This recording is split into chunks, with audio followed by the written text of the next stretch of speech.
Salut tout le monde, bienvenue à ce nouvel épisode de Simon Says Show. Aujourd'hui, on a Katia Sini, avocate, mais aussi gestionnaire immobilière. C'était une conversation, parce qu'on vient de la voir tout simplement, c'était incroyable. On a parlé de plein de choses au niveau de conseils juridiques pour quand tu commences en affaires, qu'est-ce que tu dois faire, comment t'entourer. On a parlé de mentorat, comment trouver des mentors, de réseautage aussi. Comment développer ta business aussi en commençant. Donc, en tout cas, on a fait beaucoup de coq à l'âne, de plein de sujets qui étaient vraiment intéressants de nos expériences personnelles aussi. Mais en tout cas, bref, j'en dis pas plus. Je vous laisse juste dive in la conversation. Puis si vous avez des questions, on en a parlé un petit peu à la fin. Je vais mettre les socials de Katia dans le vidéo puis dans la version audio du podcast. Et aussi ses coordonnées, bien entendu, parce qu'apparemment, elle n'a pas de compte Instagram professionnel. Et donc, c'est ça. Si vous avez des questions, commentaires, anywhere, ça va nous faire plaisir. Puis si vous adorez le podcast, donnez un bon petit rating sur iTunes, ça va me faire plaisir. Sur ce, bonne écoute. Pour les gens qui ne te connaissent pas, bienvenue premièrement ici dans l'espèce de table de chevalier. Puis, je veux savoir, moi et les gens qui vont probablement regarder la vidéo ou écouter l'audio, qu'est-ce que tu fais dans la vie? What's your role? Je suis avocate, pour commencer. Okay. Et je me suis spécialisée en contrat, droit immobilier et en gestion d'immeubles. OK. A lot of things. Oui. Ensuite. Ben non, mais je te laisse continuer parce que tu décortiques un petit peu genre ton expertise. Parce que honnêtement, moi, personnellement, je suis curieux de savoir qu'est-ce qu'une avocate fait en gestion immobilière. Mm-hmm. Why? Ben en fait, je pense que c'est plus mon parcours qui m'a mené là. Okay. J'ai toujours eu la fibre entrepreneuriale dans moi. Okay. J'ai fait plusieurs expériences, travaillé en cabinet, travaillé en grandes entreprises. Et puis, quand est venu le temps de prendre la décision, est-ce que je continue en grande entreprise ou je pars ma propre business, j'ai décidé de partir ma propre business. Ah ouais. Et ça l'a englobé certains aspects du droit, mais moi, j'ai eu beaucoup d'expérience en gestion d'immeubles, les grandes entreprises dans lesquelles j'ai travaillé. C'était des compagnies de gestion immobilière. Okay. Donc, c'est là que j'ai pris mon expérience, puis j'ai décidé de développer ce volet-là de l'immobilier dans mon entreprise. C'est sûr que d'être avocate, ça me donne un plus dans ce milieu-là. Sauf que c'est pas nécessaire d'être avocat pour faire de la gestion d'immeubles. Okay. Ça me donne une notoriété puis la confiance de mes clients. Ça, je le vois tous les jours, là. Ça leur donne confiance pour me remettre leurs biens en gestion. Oui. Voilà. Puis comment ça fonctionne habituellement? Quand tu dis gestion immobilière, est-ce que ton rôle d'avocate, il vient comme... C'est où est-ce que le fait d'être avocate peut être utile, mettons, en gestion immobilière? Bien, en fait... Autre aspect de la confiance, ouais, mettons, mais si on revient à l'autre point d'avant, dans le fond, quand j'ai parti mes business, j'ai parti un bureau d'avocat. OK. On est parti vraiment de zéro, là, louer un local, partir une compagnie. On était deux à ce moment-là. On n'était pas dans la même branche du tout du droit. On s'est parti par convenance, diviser les coûts et tout ça, de partir une compagnie. On a eu la chance d'avoir un mentor avec le financement. OK. L'affaire avec la BDC ou quelque chose Exactement, comme ça? Exactement, Futurpreneur. OK, cool. Ouais. Fait que, qui, lui, avait beaucoup d'expérience en gestion d'immeubles. Lui avait des compagnies de sécurité, entretien ménager, qui avait vendu. Il était rendu à un point dans sa vie où il voulait donner son expertise, voulait donner de son temps pour, justement, les jeunes entrepreneurs. Puis il a eu la chance, j'ai eu la chance de comme qui croit en moi, cool, beaucoup. Fait qu'on a développé beaucoup de projets ensemble. Fait que ça n'avait plus vraiment de sens que je continue ces projets-là dans le bureau d'avocat. Fait que la logique a fait en sorte que, j'ai créé la deuxième compagnie pour la gestion d'immeubles. Fait que là, j'avais un bureau d'avocat puis une compagnie de gestion d'immeubles. Le temps a fait en sorte que je me suis séparée de mon associé, mais j'ai quand même gardé le bureau d'avocat. Okay. Pour répondre à ta question, la portion légale qui ressort de la gestion d'immeubles, donc quand on pense à un immeuble légal, régie du logement, les contrats, les baux, la perception, dans le fond, tout ce qui est vraiment les aspects légaux qui peuvent ressortir d'un partenariat client d'affaires, ben c'est le bureau d'avocat qui s'en charge. Okay. Fait que... Est-ce que c'est comme, t'as-tu genre, mettons, 95% commercial, dont un 5% monsieur, madame, tout le monde, ou genre, comment ça fonctionne habituellement? Ouais, mais en fait, moi, c'est vraiment B2B, là, c'est vraiment des business. C'est les gens comme... les personnes physiques, là, si je peux appeler ça comme ça, qui viennent me voir, le terme légal. Les gens, monsieur, madame, tout le monde qui viennent me voir, bon, c'est pour des questions de régie du logement. Bon, moi, je suis propriétaire, je veux mettre mon locataire dehors ou j'ai des problèmes comme ça. Ça, c'est des dossiers légaux que je continue à prendre, des perceptions de compte. C'est beaucoup axé aussi sur le règlement. Je fais plus de litige parce que j'ai décidé de faire un choix. Tu t'es spécialisée. Je me suis spécialisée, exactement. Legit.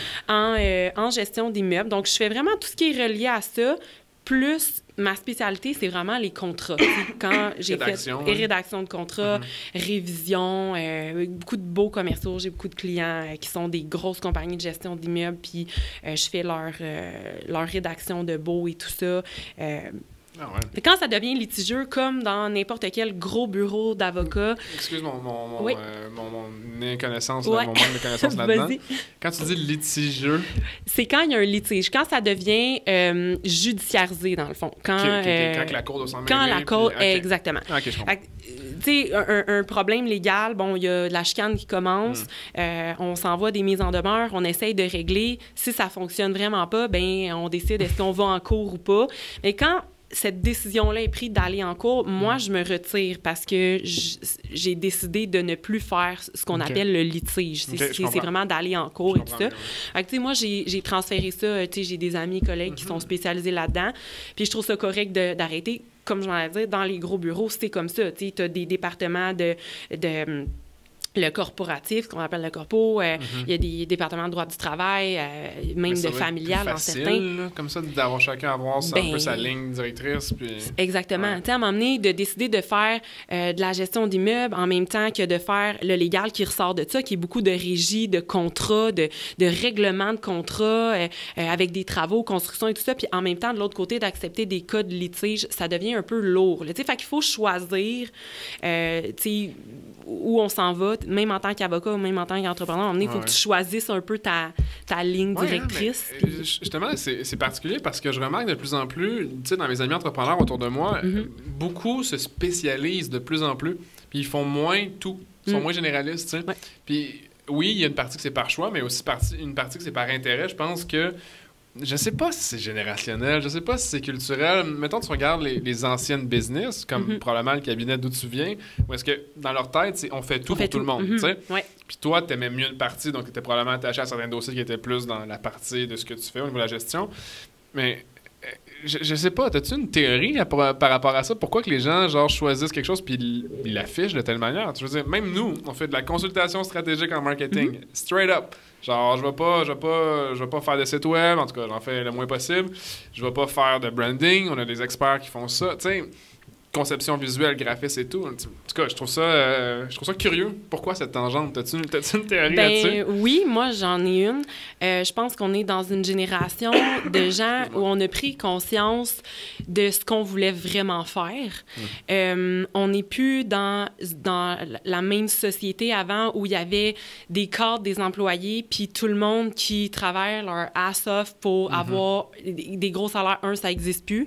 Fait que je pense qu'on a pris conscience à m'emmener qu'on voulait faire ce qu'on aimait, puis de diriger comme notre vie professionnelle alentour de ça, que ce soit même au niveau le temps qu'on y met, faire un parce que tu l'as mentionné, au niveau du temps, tu fais tout toi-même sans grossir la business avec d'autres départements, donc charger plus cher, plus d'infrastructures, plus de risques, plus de building. Voilà. Tu t'enlignes pour un burn-out.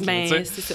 Fait qu'à un moment donné, je pense que les gens se spécialisent, puis de plus en plus, on refuse, on choisit notre clientèle, puis moi, je trouve ça beau, là, parce que de faire ce qu'on n'aime pas, c'est ça qui nous rend malades, puis c'est ça cette génération-là, moi, je pense qui les a rendus toutes malades, là. Oui, totalement. Fait que je pense que c'est beau qu'on choisisse qu'est-ce qu'on veut faire, puis qu'on se spécialise, puis de toute façon, moi, je me le fais dire très souvent par les clients, ah, c'est le fun, tu sais, que tu ailles une branche puis que tu sois comme c'est pas grave si tu l'accroches. qu'on soit comme concentré dans cette branche-là puis qu'on touche pas à tout n'importe quoi, là. Tu sais, ça veut dire que je connais mon domaine puis dans le service que j'offre à mon client, mais je le connais vraiment bien. Tu sais.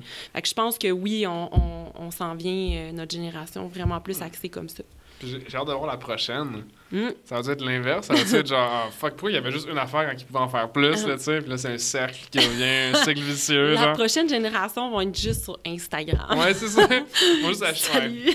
Effectivement. C'est quelque chose à faire aujourd'hui. Follow us on Instagram, ouais, c'est ça. J'ai aucune idée pour vrai. J'ai aucune idée. Je m'avancerai pas là-dessus. Ouais. Parlant d'Instagram, est-ce que tu te brandes en ligne? Est-ce que tu as des stratégies de distribution de contenu, des choses comme ça? Non. Je suis curieux, tout simplement. Là. Non, pas vraiment. Je suis pas... la business dans laquelle je suis... peut-être pour le bureau d'avocat, je pourrais peut-être plus faire de pub. Touché, hein? Tu vas pas comme mettre de l'avant un cas problème, que t'es comme, hey, by the way, ça c'était vraiment de la merde, puis...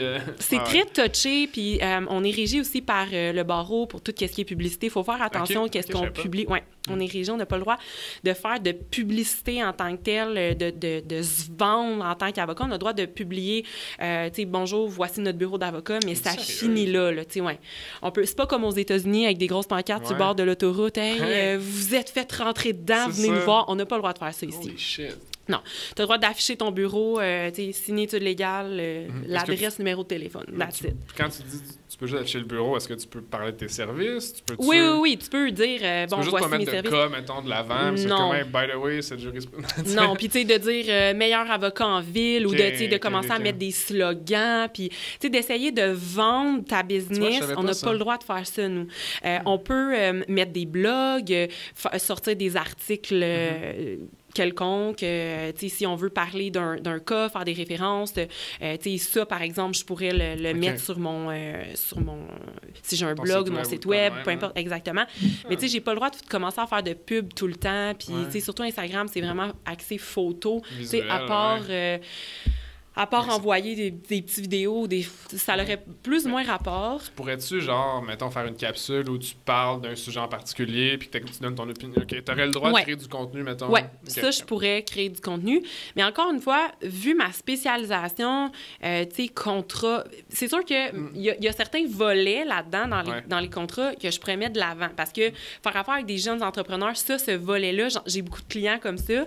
Puis ça, c'est sûr que ça serait peut-être intéressant de le mettre de l'avant parce qu'il y a tellement d'entrepreneurs qui ont besoin d'aide, ben vraiment, là, tu sais, juste de contrats, puis... Je voulais t'en parler, tu sais, justement, qu'est-ce que... Là, on arrive vite dans le sujet, mais c'est pas grave, on va surfer là-dessus.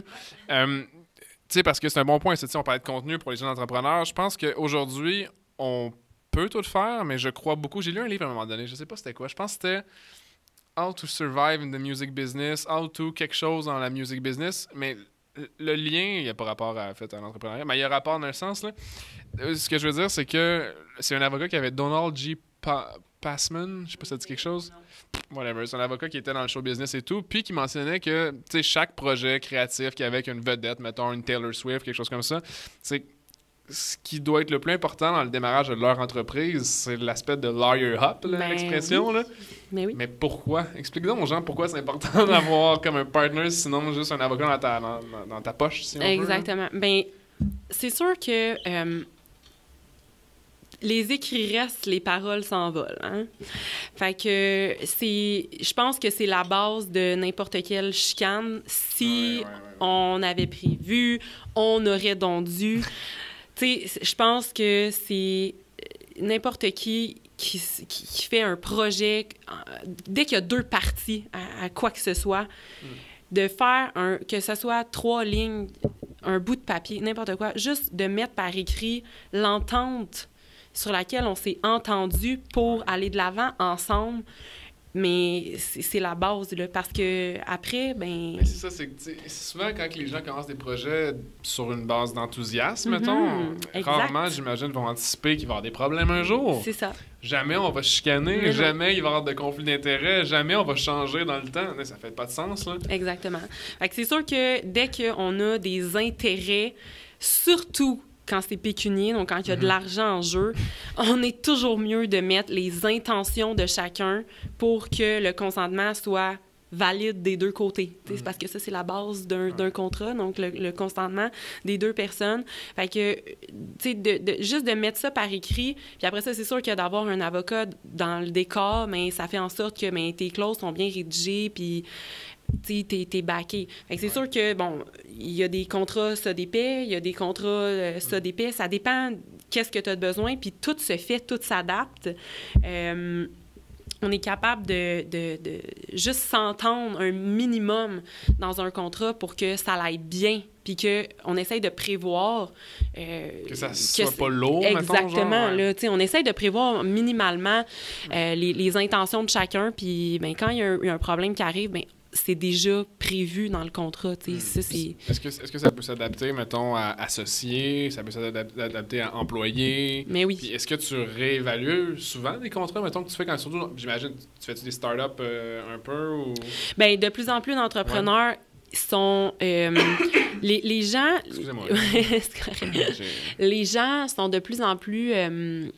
font de plus en plus attention, là, surtout les jeunes entrepreneurs dans la société dans laquelle on vit, tout le monde se le fait dire. Faites attention, tu sais, avec qui vous faites affaire, faites attention de nos jours, tu sais. Fait que de plus en plus, les gens, ils viennent me voir, « Ah, tu sais, peux-tu me faire un petit contrat juste pour me protéger avec mes fournisseurs, avec mes clients? » Oui, c'est vraiment important, puis n'importe qui évolue dans le temps. Si tu as des nouveaux employés, c'est important de faire des contrats avec tes employés. Si tu as des nouveaux employés, si ton matériel change, tu changes de locaux, dès qu'il y a quelque chose qui change, c'est important d'adapter tous les aspects légaux de ta business, là, c'est important. Là. Mettons quelqu'un qui commence en affaires, il se passe à business de consultation. Je donne un exemple, parce que ça arrive rarement. Qu'est-ce que tu conseillerais à une personne qui, pas nécessairement consultation, ça peut être, tu peux partir à une épicerie s'il veut. Là. Qu'est-ce que tu lui conseillerais? C'est quoi les bases à couvrir au niveau légal, disons? Ben là, c'est sûr que déjà en partant, un contrat avec tes clients, c'est la première chose, si tu veux qu'il y ait de l'argent qui rentre un petit peu pour commencer à rouler. C'est sûr que c'est le premier contrat que je conseille à quelqu'un. Là, c'est vraiment un contrat avec tes clients. Fait que, moi, c'est sûr que là, c'est dans ça. Moi, je suis spécialisée. Là, mes contrats, c'est comme je disais tantôt, B2B, là, business to business. Fait que c'est de faire un contrat entre le fournisseur de services puis le client en dessous. Puis de mettre les termes qui sont adaptés à la business. Puis ça peut prendre une coupe de shots, là, de s'adapter justement. Quand tu commences, tu sais pas comment tu vas offrir tes services, comment les clients vont réagir, tu sais pas si c'est adapté à ta business. Ça prend du temps. Fait que c'est sûr que ça faut prévoir, aussi, ça évolue. Fait qu'il faut prévoir un montant d'argent quand tu pars en business pour être bien backé, pour avoir des bons contrats en arrière de toi. Puis c'est sûr que ça prend des fonds pour ça. Je suis totalement d'accord parce que je pense que une fois que c'est fait, c'est fait. Ça enlève tellement un stress quand tu as l'aspect de s'il arrive quelque chose, qu'est-ce qu'on fait est réglé. J'ai l'impression que tu peux être beaucoup plus laser focus sur ce que tu fais comme travail en tant que tel.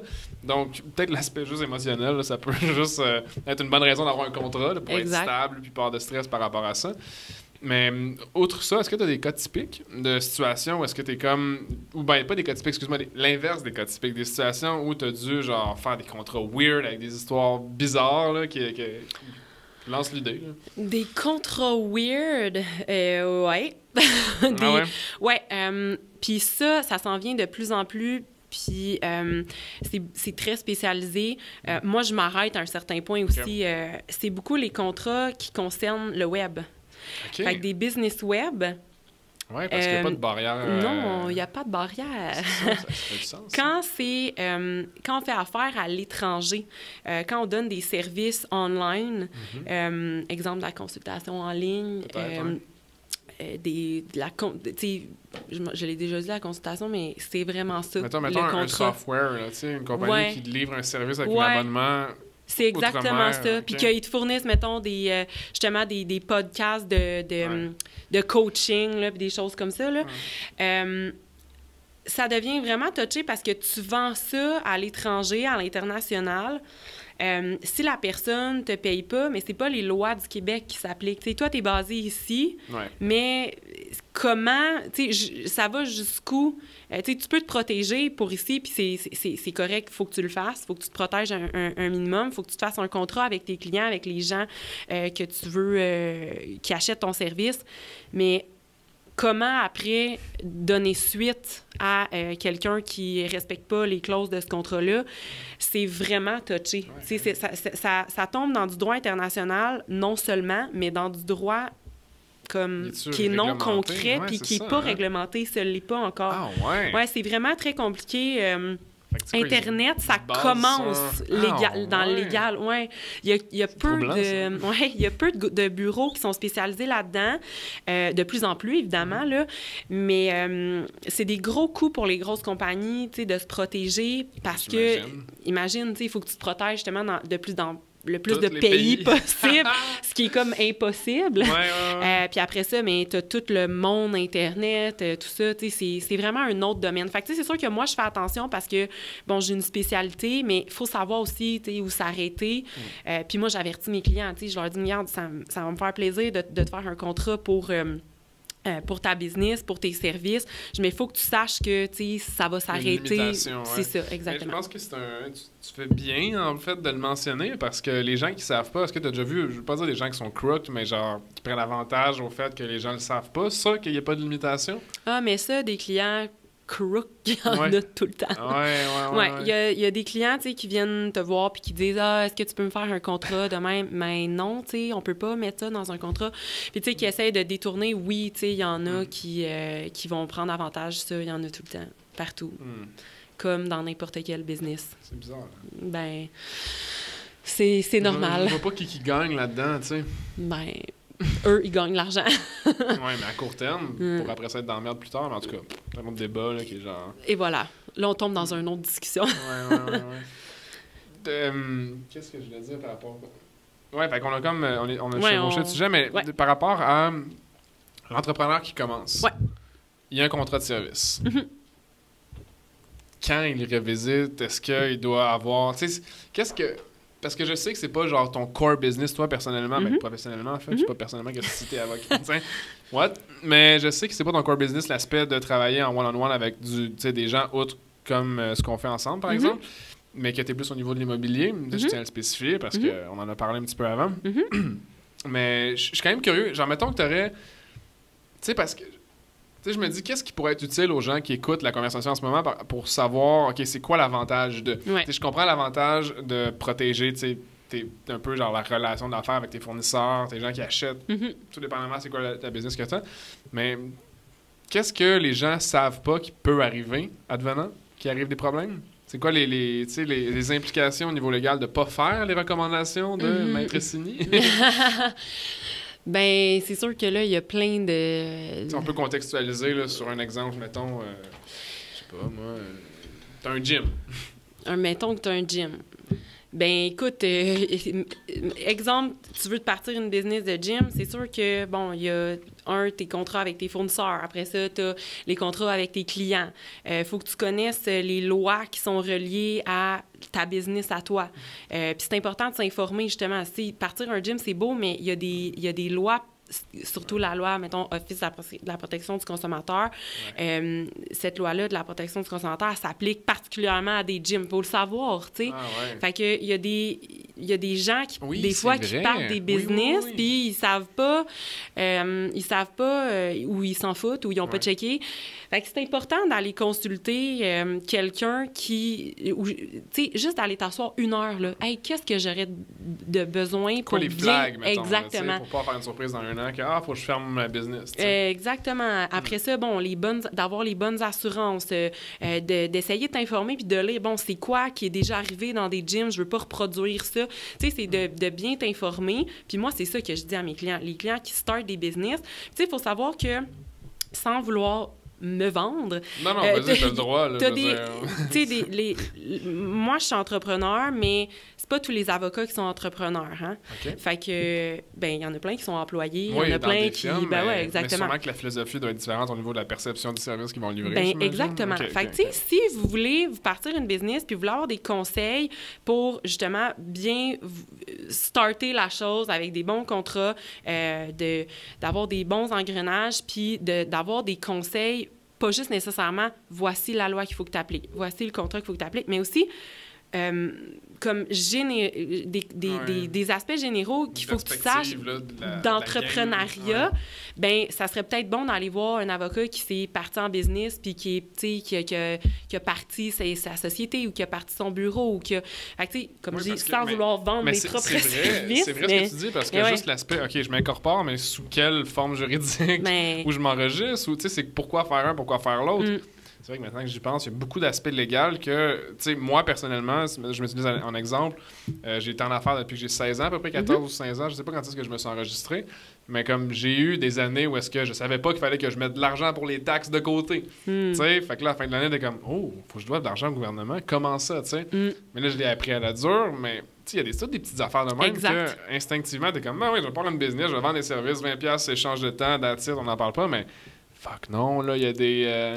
non, il y a plein d'aspects. Plein de choses. Tu sais, les taxes, justement, là.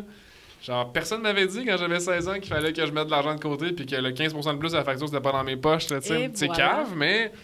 Tu sais, quand tu joues sur ton cash flow, quand tu travailles avec ton cash flow, t'es comme, bon, OK, je mets où les sous? Je peux engager plus d'employés. Mais non, c'est au gouvernement, cet argent-là, tu sais. Exactement. Mais c'est sûr qu'il faut que tu sois bien informé. Puis je pense que, là, tu sais, on rentre dans une autre discussion. C'est quand on disait tantôt qu'il faut bien t'entourer, c'est pas juste d'un avocat, là, tu sais, il faut bien s'entourer. Je pense qu'il faut aussi avoir un bon mentor, quelqu'un en haut de nous qui nous donne justement ces informations-là. Là, on parle du volet entrepreneurial, là, tu sais, ça, c'est vraiment important. Mais, tu sais, même un avocat, on est supposé de faire un stage, on est supposé d'avoir quelqu'un en arrière de nous qui nous montre comment faire. Mais c'est la même chose pour un entrepreneur, tu sais. On devrait avoir quelqu'un en arrière de nous qui nous met en garde de tous ces petits détails-là qu'on pourrait ne pas savoir, puis qui sont des surprises, puis qui peuvent avoir des impacts vraiment graves sur notre première année de business. Là. Effectivement, parce que, tu sais, dans la même thématique de l'entrepreneuriat, je pense que ce qui est drôle là-dedans, c'est qu'il n'y a pas d'école. Oui, c'est pas vrai, il y a une école d'entrepreneuriat. Il y en a. Mais les gens, je pense, instinctivement, quand ils commencent en entrepreneuriat, c'est qu'ils pensent qu'ils peuvent. Oui, c'est ça. Fait que l'instinct, c'est comme, j'ai pas besoin de personne, je suis capable. Mais la réalité est que t'as pas toutes les informations qui risquent de pas te mettre dans la merde. C'est pas l'inverse que genre tu risques d'avoir des problèmes. T'sais, si tout va bien, right? Exact. Mais c'est le jour où ça va pas bien que t'es comme si je l'avais su plus tôt, tu sais, parce que là il y a des réelles répercussions dans le monde réel. Ouais. Puis l'aspect du mentor, toi de ton côté, est-ce que t'aimes mieux en ligne les mentors, dans des livres, t'aimes-tu mieux rencontrer quelqu'un dans un café? C'est quoi la formule que tu préfères pour c'est sûr que... vivre de l'expérience, disons. C'est sûr que moi, je recommande une personne, là, parce qu'une personne en qui tu as confiance, puis qui, en retour, a confiance en toi, puis qui te démontre que wow, tu sais, je veux faire des projets avec toi parce que ça, c'est la meilleure chose que tu peux pas avoir, là.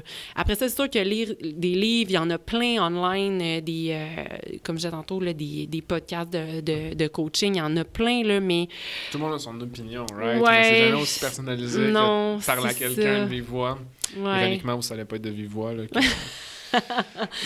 mais non, vraiment, moi, je recommande de te partir en affaires. Faut que tu aies quelqu'un en arrière de toi qui croit en ton projet, qui croit en toi, puis qui va t'aider à tous les niveaux, là, tu sais. Puis justement, que ça soit dans les moments où ça va vraiment bien pour monter, mais c'est sûr qu'à un moment donné, il y a des pentes descendantes, puis il faut que tu aies quelqu'un pour t'aider dans ces moments-là, parce que, tu peux ne pas t'en sortir aussi, là. Tu sais, c'est difficile émotivement, c'est difficile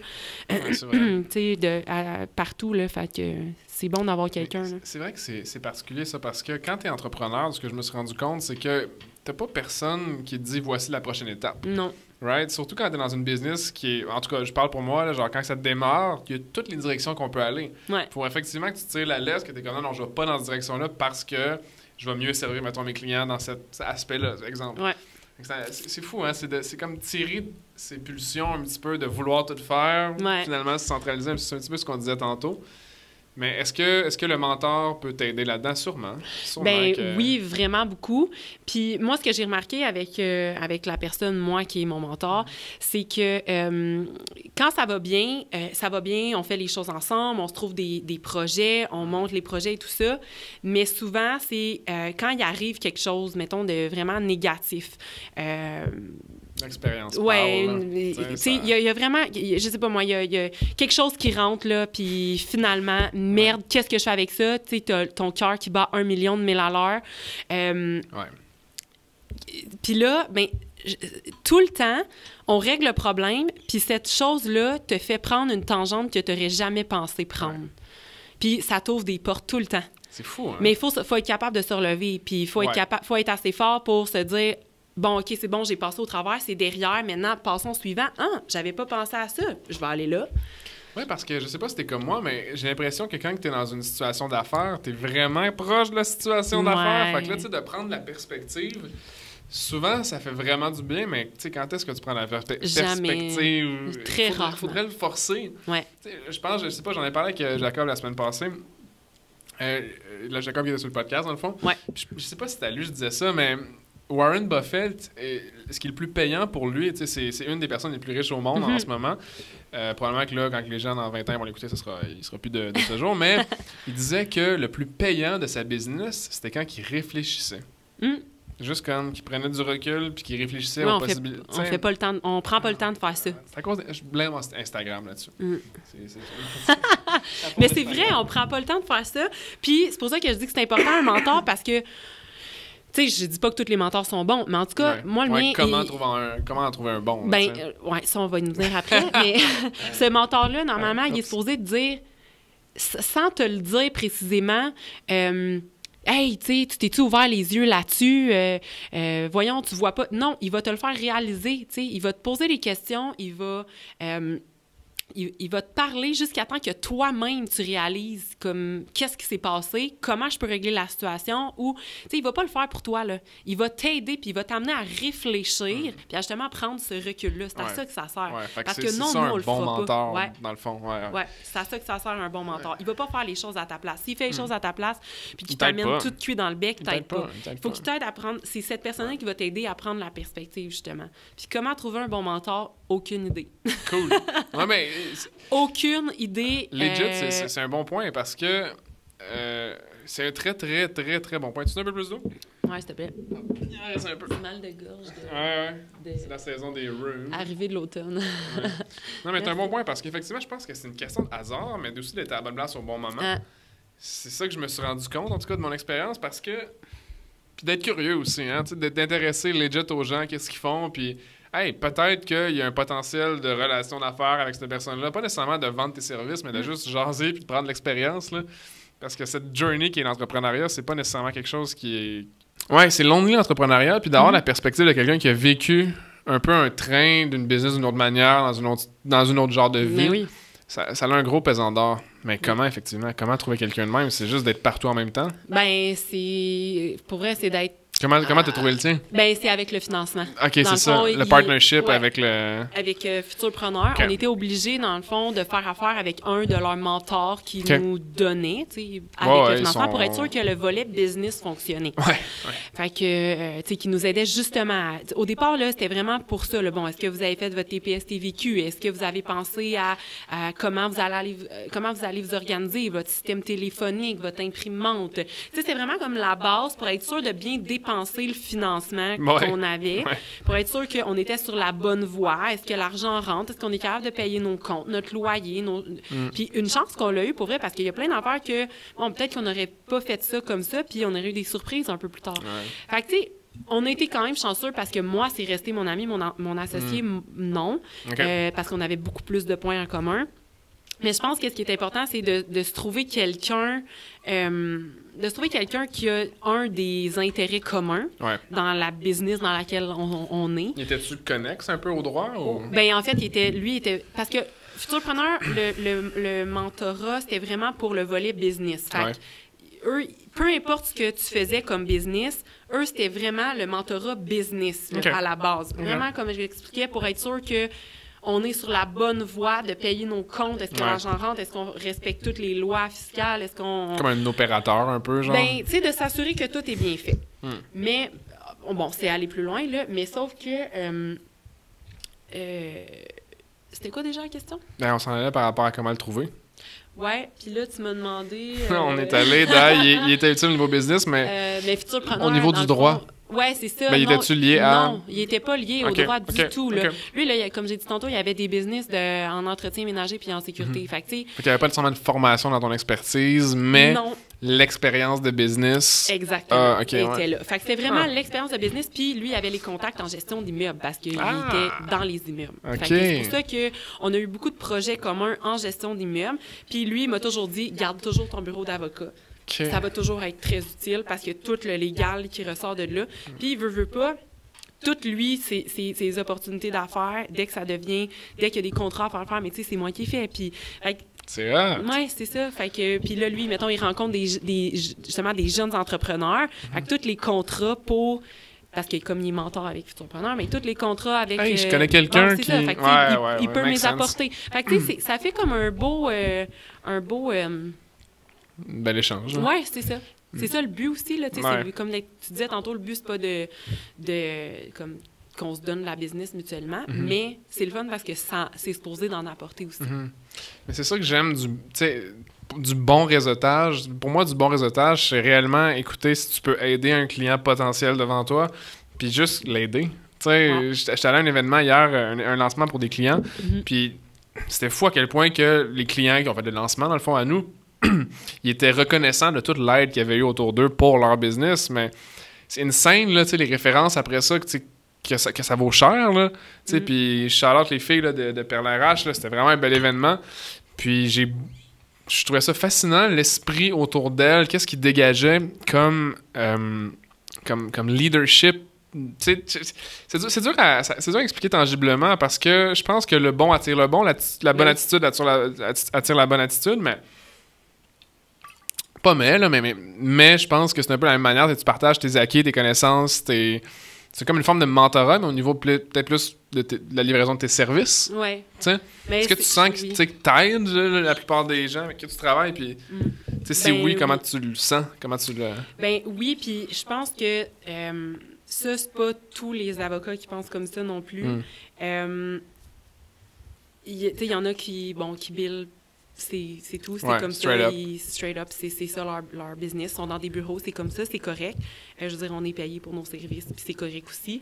Je pense que quand tu es entrepreneur, tu as une espèce de petite voix qui te parle en arrière puis qui te dit « mais aide ton prochain parce que toi, tu t'es fait aider. » Tu sais, quand tu commences en business, de te faire aider, c'est la plus belle chose qui peut pas t'arriver, d'avoir des contacts, puis d'avoir de l'aide à gauche, à droite, de n'importe quel acteur qui peut apporter quelque chose. Ça a un immense impact, là, surtout au début. Là. Je dis pas d'avoir ça gratuitement. Il y a des services, ça se paye, c'est correct. Ouais. Sauf que des fois, de faire une exception, puis d'essayer de te mettre dans une autre mentalité pour certains services, ça peut juste être bon puis t'en apporter encore plus. Comme je t'ai déjà dit, moi, je préfère partir en bas de la côte, monter la côte avec toi, puis on fera des choses grandioses rendu en haut de la côte ensemble, tu comprends? Mais sauf qu'on va avoir monté la côte ensemble. Mais je pense que t'as touché une bonne corde sensible, dans le sens que c'est l'aspect peut-être entrepreneur en dedans de toi qui a fait comme que tu veux donner de la valeur à la personne avec qui tu travailles, parce que t'es pas comme à l'heure dans cette mentalité-là, t'es dans du value-based selling, dans le sens que tu sais ce que ça peut valoir à ce moment-là de la vie de la business de cet individu-là. Tu connais la situation. Tu sais, quand on s'est rencontrés au début, là, je n'avais pas une scène, là, c'était Visa qui a payé le contrat en commençant. Tu sais, thanks Visa, shout-out. Puis ça m'a permis, tu sais, veux pas, quand t'arrives devant un client puis qu'il présente un contrat qui est monté, il est comme, OK, il est solide, là, c'est pas n'importe quoi entre deux cartes d'affaires qui a écrit mon prix en arrière. Tu sais, ça fait une différence, puis ça fait... Effectivement, c'est drôle, hein, parce que, tu sais, t'es dans une industrie qu'on va... Je pense qu'il n'y a pas une bonne réputation au niveau du billing, surtout au niveau du billing, mais c'est drôle que ça change en ce moment. Ah oui. Tu sais, tu dois le voir dans l'industrie en tant que telle. Est-ce que ça se fait encore beaucoup comme juste taux horaire, on n'en parle plus? Ou comment ça marche? de nos jours. Mais là, moi, je suis pas dans les gros bureaux. C'est sûr qu'on en entend beaucoup parler. Puis, bon, mais moi, je fais affaire aussi avec des avocats, dans des dossiers et tout ça. Fait que oui... oui, c'est sûr que c'est comme ça, puis c'est correct, parce que c'est comme ça, c'est ce métier-là. C'est l'industrie, la business, elle fonctionne de même. Ouais. Exactement. Puis, tu sais, il faut savoir, bon, OK, ça n'a peut-être pas une bonne réputation, par contre, il faut quand même défendre certains points. Ça a peut-être l'air des gros taux horaires, c'est gros pour le client, c'est sûr, mais il faut savoir qu'en arrière de ça, ben, il n'y a pas juste une personne. Il y a plusieurs adjoints, il y a le bureau, il y a toute la paperasse, il y a toute la bureaucratie en arrière de ce billing-là. Il ne reste pas 200$ de l'heure à la personne à la fin. C'est beaucoup plus petit que cela. Et encore plus quand on est seul dans un bureau. Fait que c'est sûr que ça a l'air gros, mais ces services-là, un autre point qu'il faut défendre, c'est énormément de travail en arrière d'un simple conseil juridique. C'est beaucoup de responsabilités qu'on met en arrière de ça. Tu veux pas dire n'importe quoi, là. Exactement. Ouais. La plupart du temps, il y a beaucoup de recherches, il y a beaucoup de plus en plus qu'on se spécialise, on connaît ce qu'on dit, sauf que quand même, quand il y a un cas qui nous arrive, c'est rare qu'on va dire ah ouais, ben tiens, en 2 secondes, là, moi, je veux vérifier pour être sûr, même quand c'est un contrat de business, là, je veux dire, moi, je vais être sûre que, bon, est-ce qu'on a mis toutes les clauses? Est-ce qu'il y a des choses qui sont vraiment importantes? Puis je l'avise mon client tout le temps, mais ça devrait être dans le contrat. Ça, ben OK, on peut l'enlever ou ça. Tu sais, fait que c'est sûr que faut faire attention à il y a des choses qui sont... Comment choisir un avocat, en fait? Ouais. C'est-tu un fit, comme sur l'aspect business, ou genre... Ben c'est sûr que... Parce que ta première question, c'est, est-ce que tu vois une différence? Puis oui, il y a beaucoup d'avocats qui billent, puis c'est comme ça. Mais sauf que trouver un bon avocat, moi, je pense qu'il faut que tu aies une relation d'abord avec. Surtout quand tu es en business. Pour du corpo puis des contrats comme ça, il faut que tu trouves quelqu'un que t'es pas gêné d'appeler, puis que tu sais que la personne, elle va prendre le temps de te répondre, puis elle va pas te biller à demi-heure ou à l'heure parce que tu y as parlé 5 minutes. De trouver quelqu'un qui va s'accommoder à toi, mais que ça va être aussi bon pour elle. Une banque d'heures, d'essayer de trouver un accord, puis comme j'ai expliqué tantôt, c'est de trouver un avocat qui veut partir en bas de la côte avec toi, puis de la monter, qu'il sait que, regarde, on va travailler ensemble, puis on va tout régler les problèmes ensemble, puis à m'emmener, ben, on va se retrouver que toi, tu vas avoir une business qui va valoir X, puis ben, moi, je vais être encore dans le décor. C'est ça. Moi, c'est comme ça que je vois ça. J'ai pas je travaille pas dans un gros bureau, puis je travaille pas non plus pour quelqu'un d'autre, parce que moi, je pense comme ça, puis les places que j'ai faites, ben, c'était pas comme ça, puis moi, j'ai envie de donner ce service-là encore plus aux jeunes entrepreneurs en arrière de moi que moi, j'ai passé par ce chemin-là. Je me dis, hey, si j'avais eu quelqu'un... C'est ça, si je savais là, au début, tout ça. Puis... Exactement. Pas que j'ai eu une mauvaise expérience, mais je me dis... Non, mais ça t'a permis d'avoir une perspective, là. Ça t'a permis, tu sais, puis je veux dire, veux pas, même au niveau professionnel, tu sais, il faut que tu restes objectif, mais t'as des valeurs, là. T'es humaine, là. Genre, tu crois en quelque chose, puis de respecter ce que tu crois, je pense que c'est juste... En tout cas, je pense que c'est juste gagnant pour toi, là. Oui, exactement, oui. Non, fait que oui, je pense qu'il y a des bons avocats, il y a des mauvais avocats, mais comment le choisir, faut juste que tu cliques, je pense. Tu cherches un fit, dans le fond. Oui, c'est une relation d'amis, ça peut se comparer, là. Qu'est-ce que je voulais dire? Tu sais, quand quelqu'un te réfère quelqu'un, comment tu deals avec la situation? Toi, en tant que tel, là, parce quand que, quelqu'un me réfère quelqu'un... I guess ma question, c'est plus, tu sais, parce que quand mettons, moi, j'ai une opinion par rapport à la qualité puis la livraison de ton service, puis là, je suis comme, OK, elle aurait besoin peut-être de te rencontrer et tout. Oups, excusez-moi. Est-ce que c'est quoi, je suis curieux, en fait, de savoir, c'est quoi la manière dont tu explores une nouvelle relation quand tu es justement pour écouter les besoins d'un client ou un nouveau client? C'est quoi le genre de questions que tu poses? C'est quoi qu'il faudrait comme être prête à répondre quand tu es dans le business? Y a-tu des éléments... Ben c'est sûr qu'il faut savoir qu'une relation, c'est ça qui est intéressant aussi, je vais le mettre de l'avant, comme quelqu'un comme moi qui a plusieurs business, bureau d'avocat, gestion, j'ai 2 business en gestion. Ce qui est le fun, c'est que moi, j'applique mon thinking d'avocat à tout ça. Okay. Quand les clients viennent me voir, Première chose qu'il faut savoir, c'est qu'une relation client-avocat, c'est secret professionnel. Fait que les choses que tu me racontes, ça s'en va nulle part. C'est entre toi puis moi, puis que tu me le dises en tant qu'ami ou que tu me le dises en tant que client, je suis capable de faire la perspective des choses, puis la plupart du temps, c'est dans une boîte et c'est fermé, puis ça t'appartient à toi, à ce client-là. Fait que moi, une référence, ça s'arrête à « c'est ton ami, ouais, fine ». Ouais, parce que, tu sais, tu peux pas comme dire, ouais, t'as dit quoi, t'as dit ça, non, tu sais. C'est un bon point, c'est un très bon point. Ben, ton ami m'a dit que t'avais besoin de quelqu'un pour faire un contrat, ouais, fine, ça va s'arrêter là. Puis si tu veux me parler de cette personne-là, ben tant mieux, mais moi, je te raconterai pas ce que j'ai fait pour elle non plus. À moins que tu m'arrives et que tu me dises « Hey, tu as fait un contrat, est-ce que tu peux m'en faire un moi aussi? » Oui, j'y ai fait un contrat, donc elle te l'a dit. Mais ça finit là, tu sauras pas comme ce que j'ai mis dedans ou combien d'heures j'ai mis ou combien que j'ai fait. Ou comme tu sais, c'est chaque client, c'est particulier. C'est unique, je m'adapte vraiment à chaque client. Ouais, ça, je veux pas, c'est comme du professionnalisme, là, on peut le mettre dans cette catégorie-là. Puis... J'étais curieux, en fait, parce qu'effectivement, c'est des choses vraiment pas personnelles. Mais quand même, les décisions d'affaires, où est-ce qu'il y a tout le monde, j'avais une discussion avec une amie ce matin, puis on est 2 entrepreneurs, mais on a des visions totalement différentes. Puis je pense que c'est parfait, c'est correct. Sauf qu'on peut pas s'attendre à ce que tout le monde traite... Oh, c'est pas de l'urine, là, by the way. C'est genre drette dans le micro, là. Non, c'est une bouteille d'eau. Je pense qu'on peut pas tout traiter les relations de la même manière, la gestion d'attente envers justement ces dites relations-là d'affaires de la même manière. Mais non, OK, ouais, point. J'étais juste curieux. Ouais. Intéressant. Qu'est-ce qui se passe de nouveau ces temps-ci? How's business? Business growing. Ouais.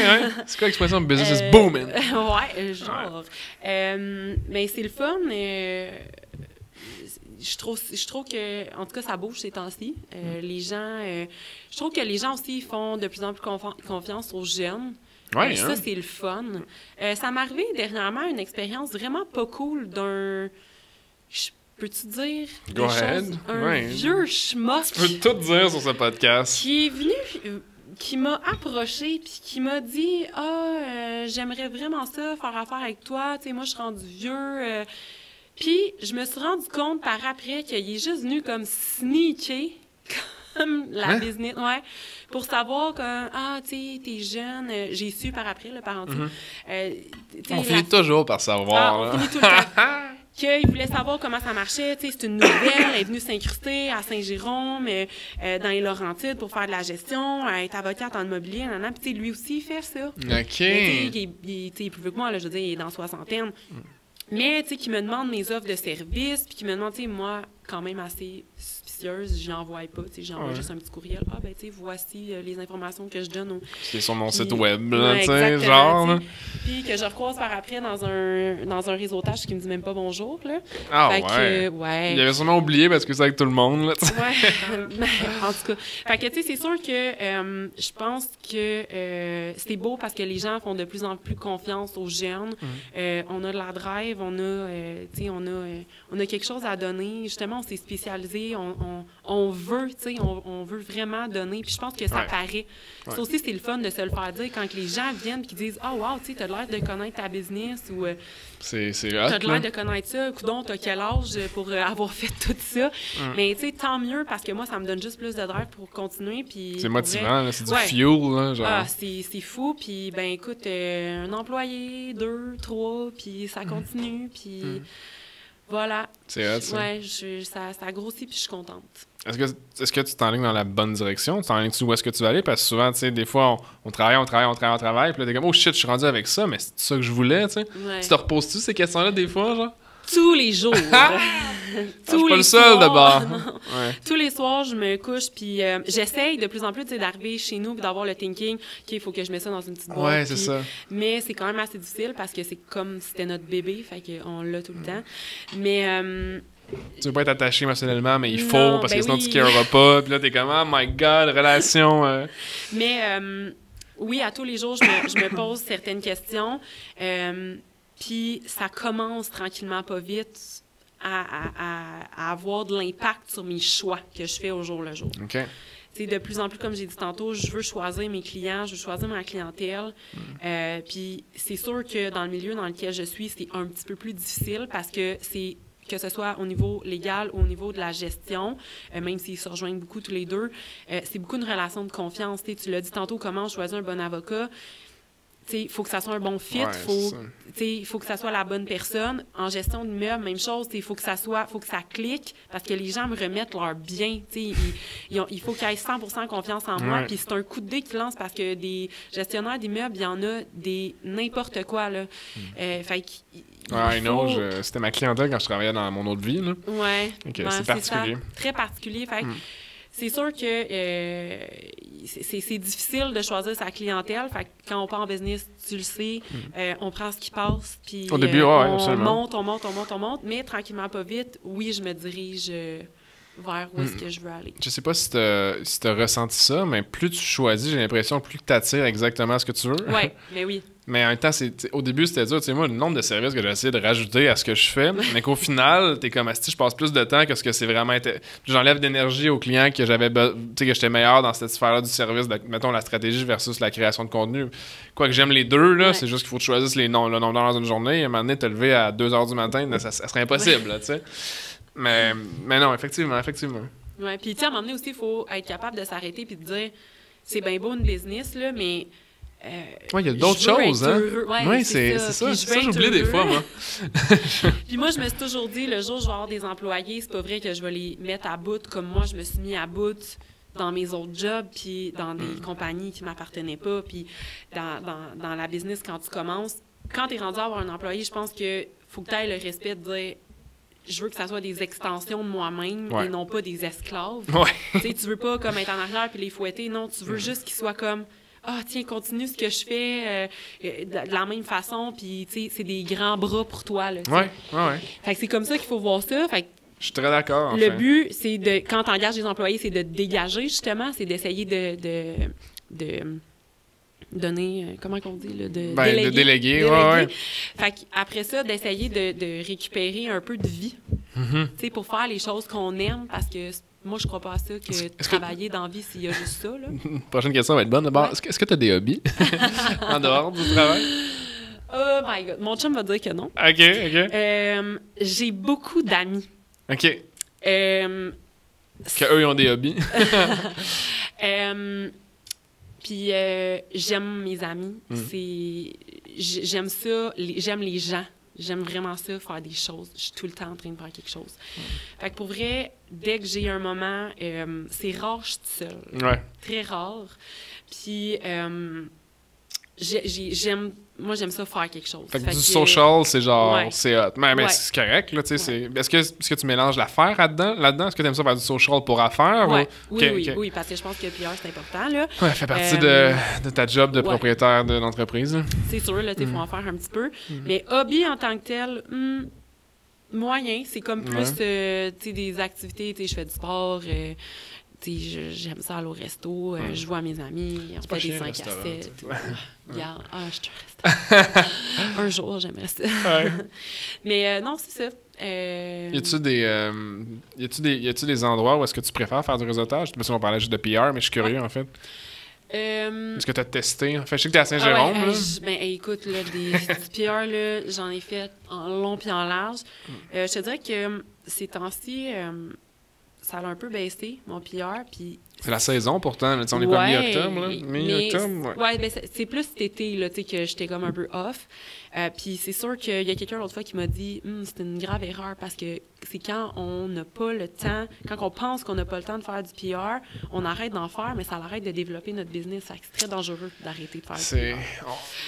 J'ai une opinion par rapport à ça, mais c'est pareil pour le contenu. Hein, c'est comme quand tu as business, tu fais du marketing, puis là, ça va bien, puis là, tu arrêtes d'en faire. Puis là, comme 6 mois après, ça va plus bien, puis là, comme tu recommences ton marketing, c'est un cycle. C'est ça que je veux couper avec mes clients, comme qu'on trouve une manière de tout le temps en faire, que ce soit facile puis pas difficile. T'sais. Mais sur le réseautage, j'ai entendu une théorie récemment d'un mentor, potentiellement, qui disait que t'es mieux de regarder ton réseau de professionnels autour de toi puis de demander s'ils n'ont pas des gens qui auraient des références à te donner. C'est souvent plus chaud. Pourtant, c'est banal comme information, mais ça fait beaucoup de sens. C'est comme je te dis, hey Katia, as-tu des gens qui ont comme un branding qui est lettre? Ouais. Ouais, je connais des gens. Fait que là, déjà, la relation est comme, c'est du réseautage, mais plus productif, mettons. Mais oui, vraiment. À la place de faire des événements puis espérer que, tu sais, puis c'est dû à force de voir ton visage dans les événements. Je sais pas, hein, tu sais, en termes d'investissement de temps, c'est quoi une dose... Une bonne dose de réseautage puis de PR et tout? Bon, 2 questions. C'est la première. Ouais. Oui, c'est sûr que du référencement, puis dans une autre vie, j'ai aussi fait de la... en assurance, là. J'ai Vente d'assurance? Ouais. OK. En assurance de produits financiers. OK. Dans une autre vie. OK. J'ai pas fait ça longtemps, 1 an. J'étais super bonne, mais je suis pas tombée dans la bonne équipe au bon moment. OK. Mais leur slogan à tous ces gens-là, c'est des références, c'est de l'art, là. C'est comme ça que tu montes ta business. Des références vraiment proches, là. Puis c'est comme ça que tu obtiens, c'est pas en faisant des cold calls, pas en allant serrer des mains à n'importe qui que tu connais pas. C'est vraiment des références, là. Ça vaut de l'art, c'est ça ta business. OK. Puis, ton autre question, ensuite, c'était... On parlait au niveau de la quantité de réseautage. Ouais. Combien... Idéalement. S'il y en a une, là, ça va dépendre des gens. Moi, j'essaie de faire une activité par semaine. Ouais. Puis, on s'entend, là, c'est vraiment l'argent, le PR. Tu sais, c'est sûr d'être dans des chambres de commerce, c'est bien. T'es-tu sur des CA en quelconque? Ou, c'est sûr que oui, ça, c'est vraiment bien, mais oui, éventuellement, je vais l'être. Okay. Pour être sur des CA, je trouve que ça te prend une certaine expérience. Ça te prend une certaine expertise aussi. Moi, je trouve ça un peu bizarre qu'une personne de 25 ans soit sur un CA, mettons, de l'hôpital. Tu comprends? À un moment donné, je veux dire, t'es qui, toi, là? Prends ton expérience. Puis après ça, tu sais, c'est quand même des gens qui prennent des décisions. C'est quand même, tu sais, exemple, d'être sur le CA d'une chambre de commerce, ça, c'est bien, là, tu sais, ça, c'est... Parce que c'est fait pour réseauter, tu sais. Exactement. Tu sais, il faut choisir... Pas grands enjeux, mettons, là, tu sais. Mais, tu sais, éventuellement, moi, j'aimerais ça être sur un CA, tu sais, qui est en lien avec l'immobilier. Tu sais, la Chambre immobilière du Québec, il y a plein de projets comme ça. J'aimerais ça, un jour, enseigner un cours, soit au cégep ou à l'université. Tu sais, c'est des choses, mais à m'emmener, tu sais, you'll get there. Oui, absolument. Une chose à la fois. Il faut prendre de l'expérience aussi. Mais pour le nombre de... Ben, une fois par semaine, surtout en peak season, là, parce que, tu sais, mettons qu'on regarde l'été, la plupart du temps, c'est plus mort. Il y a plus de gens qui sont en vacances habituellement. Dans le temps de Noël, je sais pas comment... C'est quoi comment ça ressemble de ton côté? Ouais, c'est plus occupé. Ah ouais? Comme les veilles de, genre? Ouais, ça, c'est le fun. Dans le fond, c'est toutes les parties de Noël, les gens, t'as beaucoup d'invitations, les partenaires, souvent, ils t'invitent de plus en plus, parce que là, c'est dans ce temps-là qu'ils reçoivent, les billets de hockey, les billets de spectacle, toutes ces affaires-là. Fait que, tu sais, ça, c'est cool. Puis c'est des bons moments parce que, pour vrai, je l'ai dit tantôt, de t'entourer de bons acteurs, c'est la meilleure chose que tu peux pas faire. Fait que de continuer à entretenir ces relations-là, c'est le fun quand c'est pas juste assis dans un bureau face à face. Tellement. Des fois, c'est une différence. de s'asseoir un à côté de l'autre puis de se dire comme, hey, yes, ils ont marqué un but. Tu sais, c'est le fun. Là, ça crée des liens, en fait. Ça crée des réels. C'est pas comme si c'était pas réel, la relation professionnelle, mais tu sais que je pense que c'est sur une base différente. Il y a des attentes qui sont différentes au niveau de la relation. Tu sais, quand je demande des conseils légaux, genre, puis qu'est-ce que dans 20 semaines, ben là, j'ai une question par rapport à ça. Non, mais fin avant le small talk, là, c'est tout le temps bon, mais quand c'est un événement de small talk, ça peut être rentable d'une autre manière. Tu crées des liens, littéralement. Exactement. Mais tu sais, ça revient, on tourne tout le temps alentour, on voit un peu comment moi je travaille, mais on revient alentour de ça. Tantôt, tu m'as dit comment on choisit un bon avocat. Même chose, il faut que tu sois bien. Si t'es pas bien d'aller voir un spectacle ou d'aller voir quelque chose ou d'être juste en train de prendre un verre avec un de tes partenaires d'affaires, mais il y a un problème. T'es supposé d'être bien, puis t'es supposé d'être à l'aise, puis... Très d'accord. Je pense que t'as raison. Puis je pense que ça fait ça paraît pas, ça fait déjà 1 heure qu'on jase. Ah, c'est bon. Ouais. Tantôt, t'as comme ça va-tu durer assez? Mais non, honnêtement, il y a tellement de choses que je voudrais aller en détail de plus. Je sais que ton time is the essence si t'es occupé cet après-midi. Là. Mais est-ce que t'as-tu des projets sur la table en ce moment que tu voudrais en parler? Y a-tu des choses que... Tell people, anything. Ben, c'est sûr que... c'est ça, mettons, pour rapper tout ça. Ben, dans le fond... au risque de me répéter, fait que j'ai ma business de le bureau d'avocat. C'est sûr que comme j'ai dit, spécialisation, contrat, beaux commerciaux. Puis souvent, ça se rejoint parce que j'ai beaucoup de clients qui viennent me voir et qui me disent « Ah, ben moi, je veux des contrats pour starter ma business puis je veux me louer un local. » Fait que, tu sais, ça, c'est excellent. Ouais, Vision de beaux commerciaux, quand on veut louer, ça, c'est hyper important. Puis, ce volet-là, légal, sérieusement, pour tout entrepreneur, prenez 500$ là, dans votre poche, là, puis investissez-le. C'est rien dans une vie, là, pour commencer. Tu sais, je vous dis, là, pour starter, là, entre 500$ et 1000$, là, vous êtes backé pour votre contrat, votre bail. Tu sais, venez juste comme être sûr de votre affaire, puis que c'est bien fait, puis que vous êtes bien grillé pour continuer. Pour l'autre volet, bon, gestion d'immeubles. Ben c'est sûr, dans le fond, on couvre tous les services de gestion d'immeubles de A à Z. J'ai des clients qui viennent me voir, qui me remettent leurs clés, qui me disent hey, take care. Take care de mon immeuble, envoie-moi l'argent à la fin de l'année. T'sais, nous, on s'occupe vraiment de tous les aspects, aspects légaux, évidemment, avec le bureau d'avocat. On s'occupe des opérations, la service à la clientèle pour les locataires, travaux, on a notre permis RBQ. On gère tous les travaux de A à Z, petits, moyens, gros travaux. On a homme à tout faire avec nous. Puis on fait aussi de la saisie d'immeubles pour gouvernement, puis dans la gestion temporaire, saisie d'immeubles pour gouvernement, banque. OK. Ouais. On embarquera dans ces sujets-là pour un autre moment. Oui, c'est ça. C'est pour ça que, avant qu'on commence, tu me dis, ouais, tu fais quoi? Ouais, dans quelle direction on veut aller? Fait que, tu sais, c'est sûr que c'est beaucoup. Je sais, ça a l'air beaucoup, puis des fois, même moi, je réalise pas. Les gens sont comme, mais qu'est-ce que You're crazy nuts, je réalise pas, qu'est-ce que je suis comme non. Non, pas vraiment. Je suis un peu folle, mais c'est la vie. On est tous un peu fous, hein? Puis je pense que quand t'es passionné par ce que tu fais, ça paraît que t'aimes ça. Ben, ça paraît pas que t'es folle, ça paraît que t'aimes ça. T'sais. Mais on peut le noter là-dessus. Ouais, voilà. Merci d'être venu. Est-ce qu'on peut te trouver quelque part sur les social media ou t'es undercover? Ben non, j'ai mes sites internet. Okay. D'ailleurs, j'en ai un qui sort dans pas long. Je l'ai tout refait faire. J'ai ma petite sœur qui fait ça, les sites internet. Nice. Fait que je l'ai encouragée. Puis... Instagram, non, Facebook, as-tu une page où est-ce que là, tu donnes ton opinion? Ouais, c'est ça. Non, mais pour vrai, pas vraiment. C'est vraiment poche à dire, mais j'ai pas le temps. OK. Hey, on s'en reparlera, ça. Oui, exactement. Ouais, non, mais je te l'ai dit tantôt, ouais. éventuellement. C'est en train de grossir. Je suis sur plein de projets, plein d'offres de services qui vont me mener... tu sais, tantôt, on en parlait, où est-ce que je veux m'en aller. Ouais, je suis dans pas long, je suis rendue là.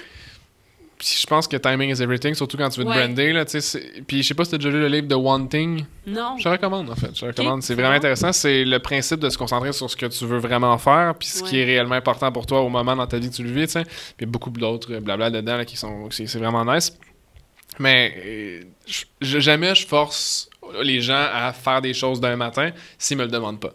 J'aime mieux les accompagner. Moi, en tout cas, c'est ma philosophie. Là, j'aime mieux les accompagner quand ils sont prêts à. Puis that's it. That's very cool. Puis, anyway. Merci, Katia, d'être venue. Merci à toi. Ouais, c'était vraiment intéressant. J'ai appris beaucoup. J'espère que vous avez appris beaucoup de trucs au niveau légal. Puis, surtout sur l'aspect de gestion immobilière, j'ai plein de questions qui viennent de... On s'en refera. On fera une take two prochainement. Merci tout le monde. Merci. Buenos dias.